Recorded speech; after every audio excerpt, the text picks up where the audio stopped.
Hi friends, வணக்கம். இந்த வீடியோவில் வந்து சண்டே ஸ்பெஷலாக ஒரு மட்டன் மசாலா எப்படி செய்யலாம் அப்படிங்கிறத உங்கள் கூட ஷேர் பண்ணிக்க போகிறேன். அதுக்கு வந்து கொஞ்சம் மட்டன் எடுத்து க்ளீன் பண்ணி வச்சுருக்கேன். இப்போ இதில் வந்து நம்ம கொஞ்சம் மசாலாலாம் போட்டு ஊற வைக்க போகிறோம். ஊற வச்சோன்னா தான் இந்த மட்டன் வந்து கிரேவி வைக்கும்போது நல்லா டேஸ்டியாக இருக்கும். அதனால் ஃபஸ்ட்டு அந்த ப்ராசஸை பார்த்துடலாம். நான் வந்து ஒரு கிலோ அளவுக்கு மட்டன் எடுத்திருக்கேன்.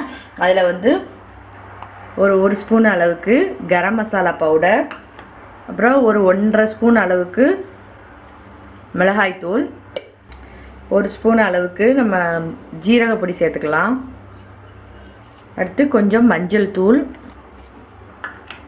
இஞ்சி பூண்டு பேஸ்ட்டு 1 ஸ்பூன், உப்பு ஒரு ஸ்பூன் அளவுக்கு போட்டுக்கலாம்.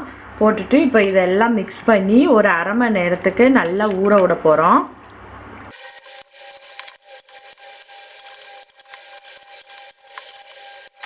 இப்போ இதில் வந்து 1 ஸ்பூன் அளவுக்கு தயிரும் சேர்த்துக்கலாம். தயிர் சேர்த்திங்கன்னா கொஞ்சம் சாஃப்டாக இருக்கும் மட்டன், அதுக்காக.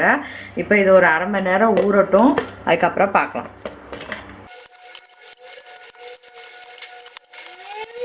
இப்போ அடுத்து வந்து ஒரு கடாயில் வந்து கொஞ்சமாக ஒரு எண்ணெய் விட்டுக்கோங்க.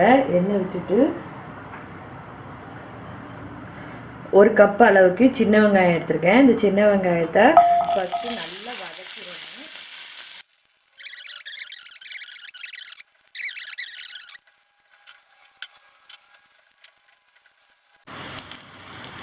பார்த்தீங்கன்னா வெங்காயம் வந்து நல்ல ப்ரௌன் கலரில் வதங்கிட்டு இப்போ இதை ஆற விட்டு நம்ம பேஸ்ட் மாதிரி அரைச்சி ஒரு தனியாக ஒரு கிண்ணத்தில் எடுத்து வச்சுக்கலாம்.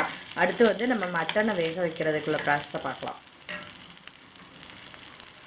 இப்போ வந்து ஒரு கரண்டி அளவுக்கு எண்ணெய் விட்டுக்கலாம். நான் நல்லெண்ணெய் தான் விட்டுருக்கேன்.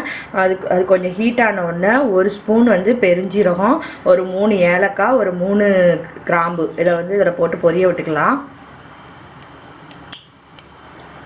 இது நல்லா பொரிஞ்சதுக்கப்புறமா ஒரு பல்லாரி வெங்காயத்தை நீளமாக கட் பண்ணி அதையும் இதில் ஆட் பண்ணிடுவோம்.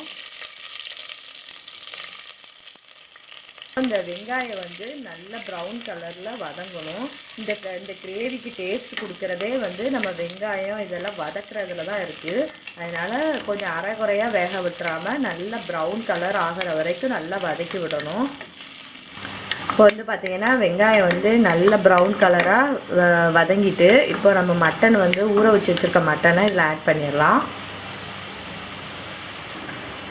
இப்போ இதில் ஊற வச்சுருக்க மட்டனை வந்து ஆட் பண்ணிடுவோம்.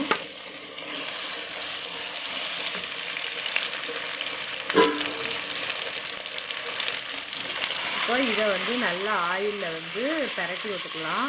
ஒரு 10-15 நிமிஷத்துக்கு அது நல்லா வேகட்டும் ஓப்பன்லேயே.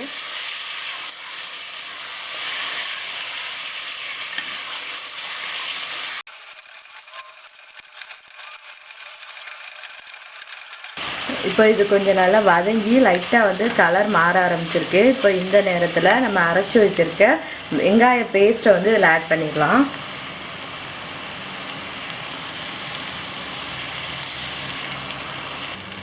இப்போ நம்ம வெங்காய பேஸ்ட்டை சேர்த்துட்டு அதை ஒரு 2 நிமிஷம் வந்து கிளறி விட்டுருங்க. ஏன்னா ஏற்கனவே வந்து வெங்காயம் வதக்கி தான் அரைச்சிருக்கோம். அதனால் ரொம்ப நேரம் வதங்கணும்னு அவசியம் இல்லை.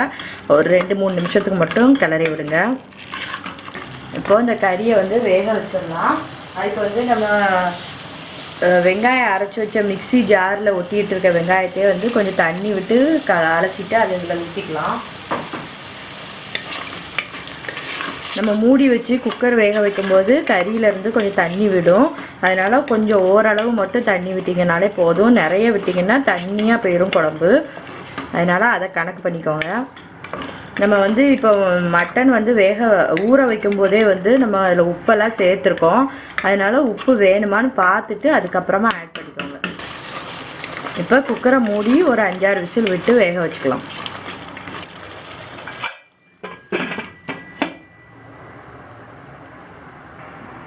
இப்போ நம்ம குக்கரை ஓப்பன் பண்ணி பார்த்துடலாம்.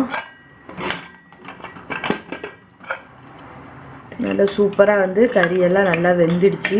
இப்போ அடுத்து வந்து என்ன செய்யலாங்கிறத பார்க்கணும். இப்போ இன்னொரு கடாயை வந்து ஸ்டவ்வில் வச்சுட்டு கொஞ்சம் வந்து எண்ணெய் விட்டுக்கோங்க. எண்ணெய் கொஞ்சம் ஹீட் ஆகட்டும். இப்போ எண்ணெய் ஹீட் ஆனோடனே ஒரு கப் அளவுக்கு சின்ன வெங்காயம் அது சின்னதாக கட் பண்ணி வச்சுருக்கேன். கொஞ்சம் கருவேப்பிலை, ஒரு 2 பச்சை மிளகாய் அதை இதில் ஆட் பண்ணிடலாம்.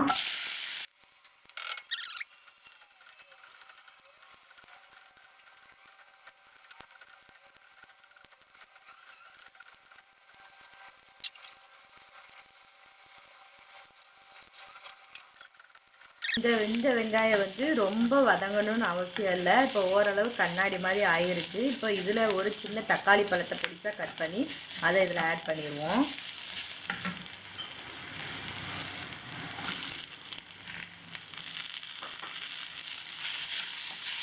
இப்போ இந்த தக்காளி பழம் வந்து கொஞ்சம் நல்லா மசிய வேகட்டும்.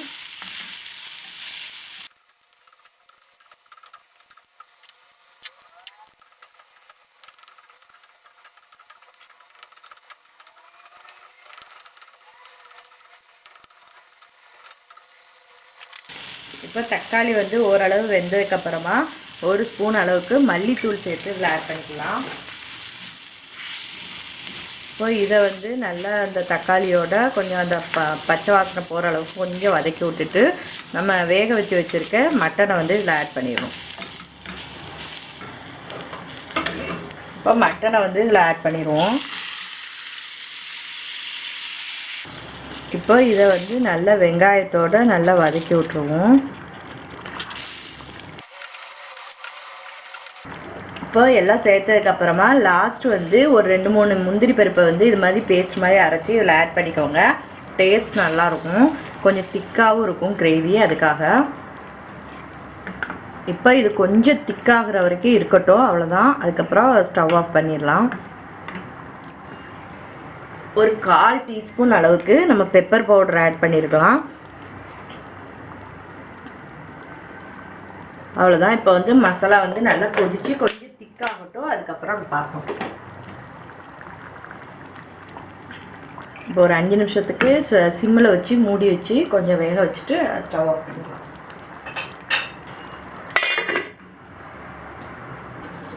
இப்போ வந்து சூப்பராக வந்து கிரேவி வந்து கொதிச்சிருச்சு, நல்லா பச்சை வாசனைலாம் மாறிடுச்சு. இப்போது கொத்தமல்லி இலை தூவி ஸ்டவ் ஆஃப் பண்ணிடலாம்.